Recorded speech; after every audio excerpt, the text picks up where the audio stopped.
नमस्कार मंडळी, आज मी तुम्हाला एकदम पिझ्झा सारखा पराठा दाखवणार आहे कसा करायचा ते। आणि त्याच्यासाठी 2-3 ट्रिक्स आहे ज्या तुम्ही यूज करून एकदम पिझ्झा तुमचा घरी खाल्ल्यासारखं फील येईल इतकं छान आपला पराठा बनतो।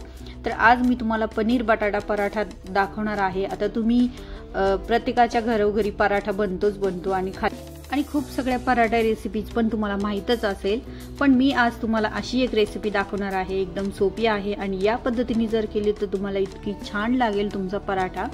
तर व्हिडिओला कुठेही स्किप न करता व्हिडिओ पूर्ण बघा आणि आपल्या चॅनलला लाईक, शेअर आणि सबस्क्राइब करायला मात्र विसरू नका आणि त्यासोबत बेल आयकॉनलाही टॅप करा म्हणजे तुम्हाला नवनवीन रेसिपी बघायला मिळतील। आता मी इथे 5 ते 6 बटाटे उकडून घेतलेले आहेत। आता बटाटे आपल्याला पहिलेच उकडून ठेवायचे आहेत आणि एकदम मस्त त्याला पूर्ण त्यातलं पाणी गेलं पाहिजे असे बाजूला हवेत मोकळ्या करून ठेवायचे, जेणेकरून आपल्याला एकदम बटाटा एकदम ओलसर नाही पाहिजे, त्यामुळे चटणी आपली छान बनते।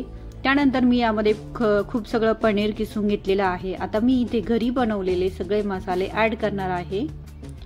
त्यामध्ये सर्वप्रथम आहे जिरा पावडर, त्यानंतर काळे मिरे पावडर आणि मी जी घरी बनवलेली अद्रक, आलं, लसूण आणि जी कांद्याची पात असते आपली हिरवी त्यापासून एक पेस्ट बनवलेली आहे।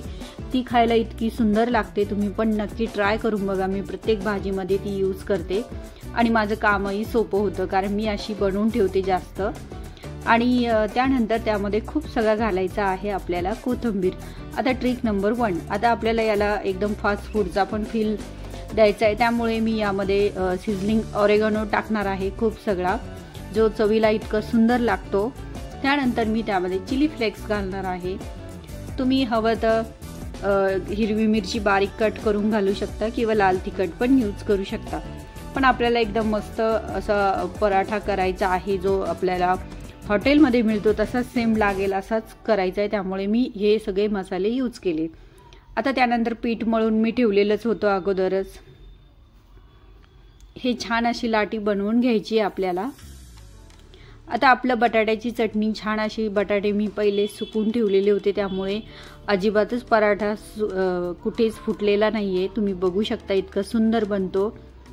आता तुम्ही हवं त्या आकाराचा लहान मोठा करू शकता आणि त्याला तेल, तूप, बटर काहीही लावून मस्त असा दोन्हीही बाजूनी छान असं गोल्डन ब्राऊन होईपर्यंत शेकून घ्यायचे। आता तुम्हाला जर पराठा कडक खायला आवडत असेल तर त्यामुळे गॅस थोडासा कमी करायचा आणि मस्त दोन्हीही बाजूनी खरपूस होईपर्यंत, कडक होईपर्यंत भाजून घ्यायचं आहे। तुम्ही बघू शकता आपल्या पराठ्याला इतका सुंदर कलर आलेला आहे आणि एकदम खायला तर इतका सुंदर झाला होता मैत्रिणींनो, तुम्हाला काय सांगू, इतका सुंदर लागतो। तुम्ही अशा पद्धतीने ट्रिक वापरून केला तर तुमचाही पराठा अगदी हॉटेलसारखा लागेल। आता हे दोन्हीही बाजूनी मस्त असं छान गोल्डन ब्राऊन होईपर्यंत भाजून घ्यायचं आहे।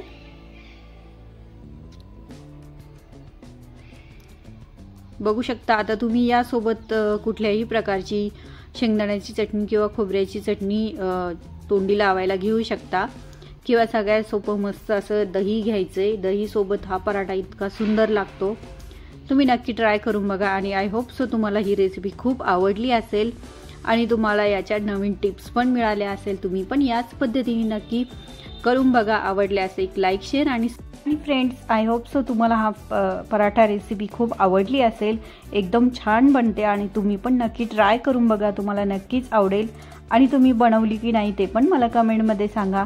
तोपर्यंत मस्त खा, स्वस्त राहा आणि असंच आपण भेटत राहू नेहमी। त्यासाठी माझ्या चॅनलला सबस्क्राइब करायला मात्र विसरू नका। तर बाय।